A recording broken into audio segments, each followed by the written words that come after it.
все, приехали мы на ЖД, нас встретили. Ну как, я нашла дяденьку, которого вот это вот все возьмет, грузчика здесь.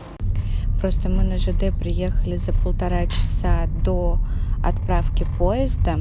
И, как правило, центр содействия либо ЖД звонит перед отправкой и говорит, типа спрашивает, когда вы приедете, сколько багажа у вас, либо там все такое.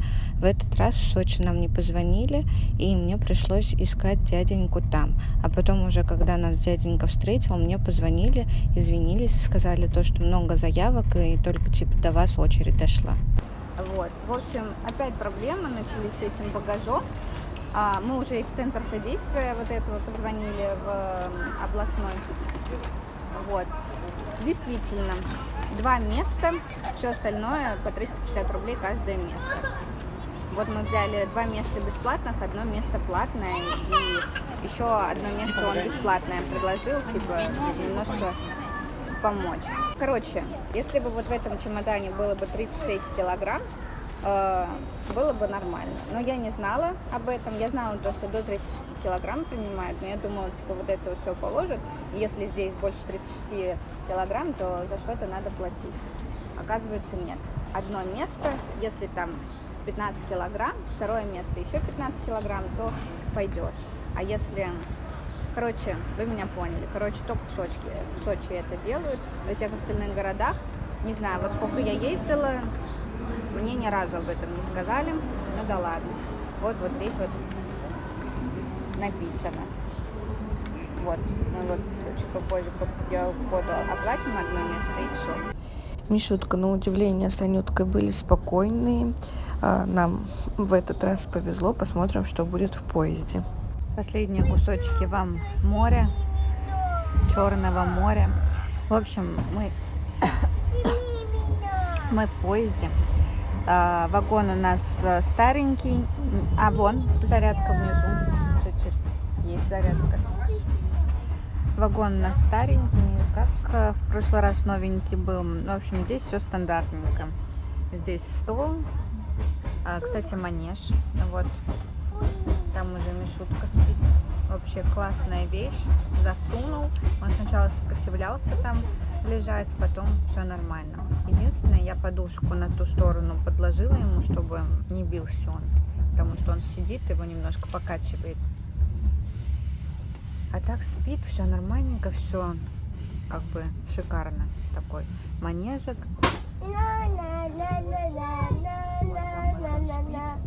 Вот здесь вот он расстегивается. Вот сюда вот можно положить игрушки. Здесь вот так вот выглядит. Здесь дверька, зеркальце. Ну, в принципе, стандартный вагончик. Все. Приятной нам дороги. Надеюсь, дети вырубятся.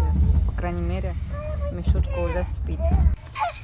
Так, первая ночь в поезде у нас прошла шикарно. Все дети спали. Мишутка вот в этом манеже спал. Я вообще не переживала за него. Он как уснул, я его вот часов в 9-10 уложила. И все, и он вот здесь вот провалялся. Единственное, ночью он во сне плакал, потому что вот в эту дырку он провалился и пытался перевернуться во сне, и не получилось, из-за этого он кричал. Я встала, положила его вот сюда, и все, и до утра его не слышала. В 6 часов проснулась, покормила его, потому что он кричал, и все. Поэтому, если вы едете с маленькими детьми, то вот эта вот штука манеж вообще отличная вещь. Мишутке здесь комфортно. Сюда и Анютка периодически залезает, говорит, я тоже в домик хочу. И я здесь с Мишуткой прекрасно сплю, потому что он привык же ко мне во время болезни. И без меня не может засыпать. Вот, поэтому я к нему ложусь, его обнимаю здесь, он засыпает, а потом мне так лень отсюда выходить, и вот здесь с ним и сплю. Он уже не срыгивает при кашле.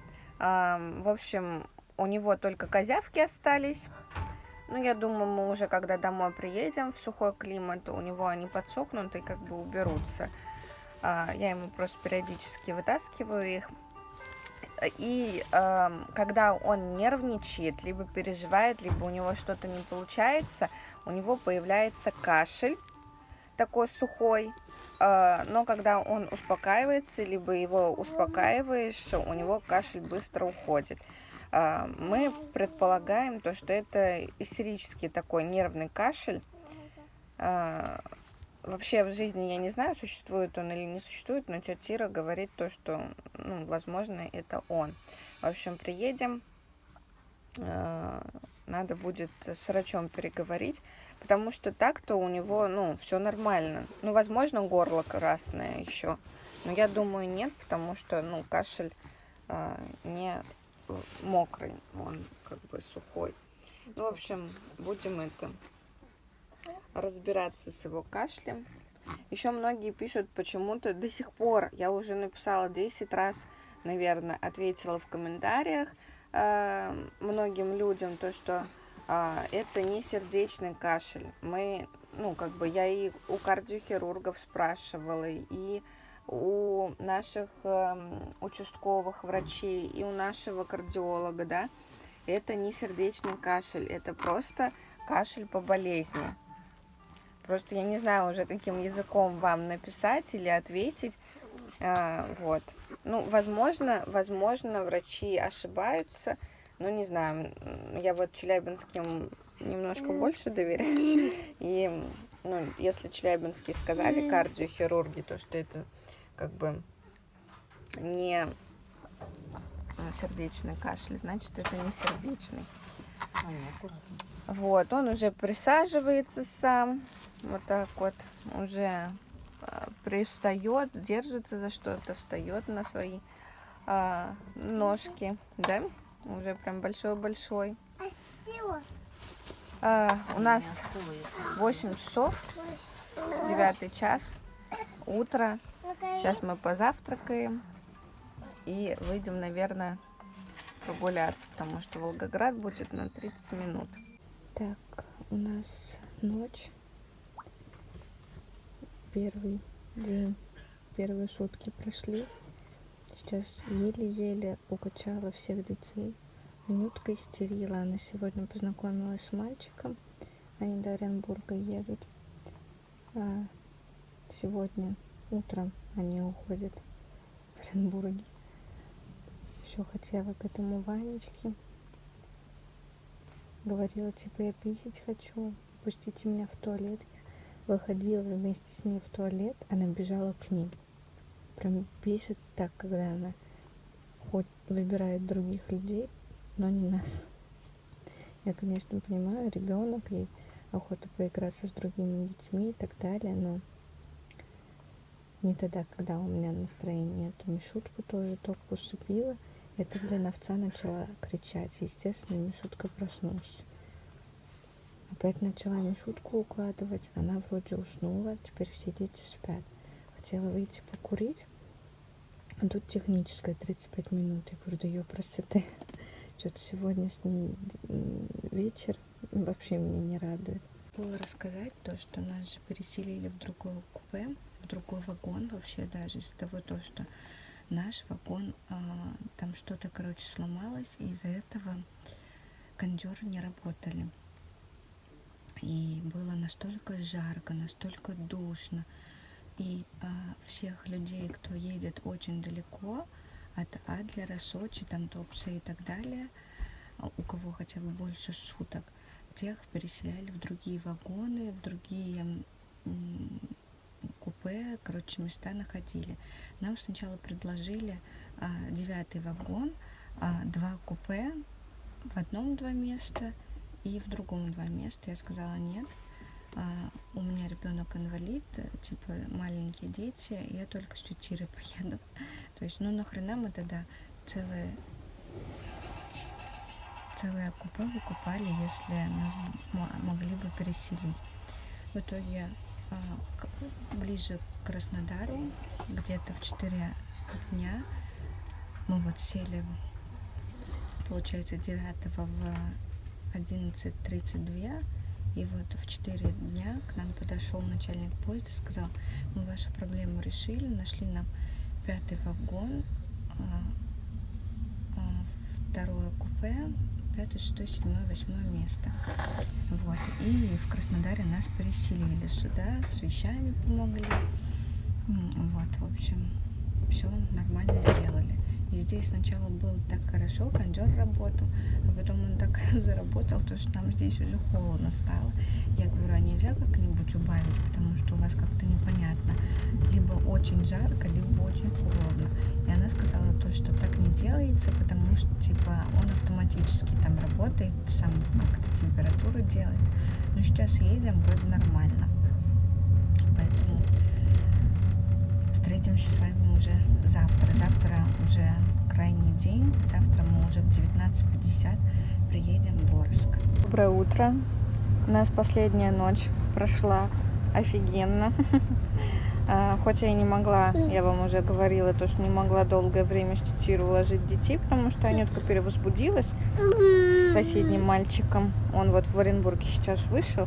Мы как раз Анютку не будили до тех пор, пока что он не уйдет, чтобы вот это вот криков, соплей не слышать. Ну, она как раз спала очень долго, вот сейчас проснулась, уже гуляет по вагонам. Вот, что я хотела сказать. В общем, остались считанные часы, и мы будем дома, наконец-то. Уже все подъели, уже вот только вот это вот осталось до дома донести, и все, там пару печенюшек, сахар, кофе. Вот, сок мы уже допьем до конца за эти часы. Ну и все, сейчас с Оренбурга выехали, и вот осталось немножко. У Анютки такие пушистые волосы стали. Наверное, будут, как у меня, прямые, а когда помоют, будут кудрявые. У тети Иры, кстати, так же. Мои зайки. В принципе, вот в комментариях я там читала, типа, как ехать с 2 маленькими детьми в поезде. В принципе, нормально. Вот Мишутка, в принципе, только ест, спит, ну, там, играется, иногда с Анюткой, иногда сам с собой. А вот с Анюткой в этом плане тяжело, потому что ей вот эти вот... Дочь. Потому что вот эти вот ей коробчонка 4 стены, ей не нравится, потому что она хочет побегать, попрыгать, ей надо общение. Она еще такая... У нас воображуля, ей нужны зрители постоянно. И вот ей надо постоянно выбегать, постоянно с кем-то разговаривать. Вот в этом плане сложно, потому что она вот уходит кому-то, находит каких-нибудь друзей, детей, даже со взрослыми. Доча. И из-за этого она потом перестает нас слушаться, и приходится там по жопе ей давать, ругаться с ней, запирать ее в купе, потому что другие люди тоже хотят отдыхать. Ну, в общем, как-то так. А так, в принципе, нормально. Дорога проходит быстро, легко.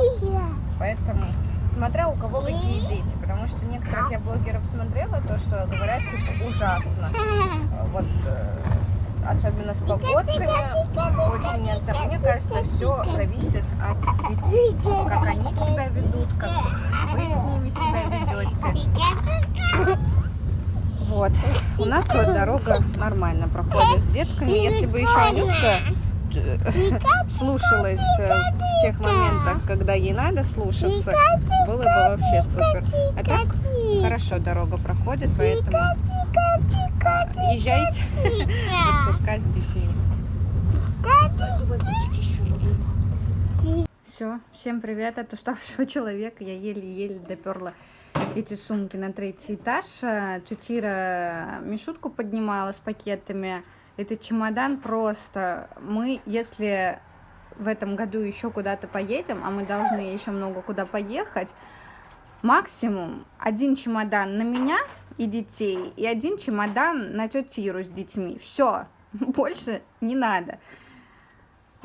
Кстати, насчет... Ань, ты что съела? Зачем? Это этот... Восковые мелки. В общем, дома, пока что я ехала, такой тяжелый воздух был после Сочинского моря. Пока что мне тяжело дышать. Тетя Ира говорит, ей нормально, не знаю. Но там ей было тяжело. Короче, у нас опять как-то несостыковочка. Сейчас, в общем, надо в магазин зайти, пару продуктов купить до завтра. А завтра уже закупиться по полному. Дома так непривычно после двухнедельного отпуска. Как-то вообще вот зашла, и вот как будто все не мое. Открыла окна проветрить, потому что мебелью новой пахнет. Я же эту кухню еще не собрала. Господи, эту еще кухню собирать. В общем, слава богу, мы доехали. Со всеми нашими приключениями покончено пока что. Насчет, кстати, центра содействия маломобильным гражданам. Действительно, всегда такие, оказывается, правила были по поводу 2 посадочных места, вот это вот 2 сумки только или 2 чемодана, не больше 36 килограммов общее вот это. Просто мне всегда, оказывается, на уступки шли, потому что я сейчас в Орске тоже задала этот вопрос, и говорят, типа, всегда такие были правила, просто мы идем всем на уступки. А в Сочи залупились, они не хотят идти никому навстречу, и поэтому вот так вот это. Ну, может быть, с одной стороны и правильно, а с другой стороны нечестно так. Либо надо правила нормально объяснять, либо сделать их как-то лучше, потому что, ну, с 2 детьми, ну, вот никак ты не уместишь 2 чемодана, вот, ну, никак. Я, конечно, постараюсь в следующую поездку взять еще по минимуму вещей, но не знаю, будем, короче, стараться. Но, слава богу, многие нормальные люди идут навстречу вот в этих организациях, вот, поэтому как-то так. Ну, ладно, прошла дорога и прошла. Самое главное, мы дома, поэтому буду на этом я этот влог заканчивать. Встретимся с вами уже в домашних, уютных, трудовых влогах. Поэтому всем пока-пока.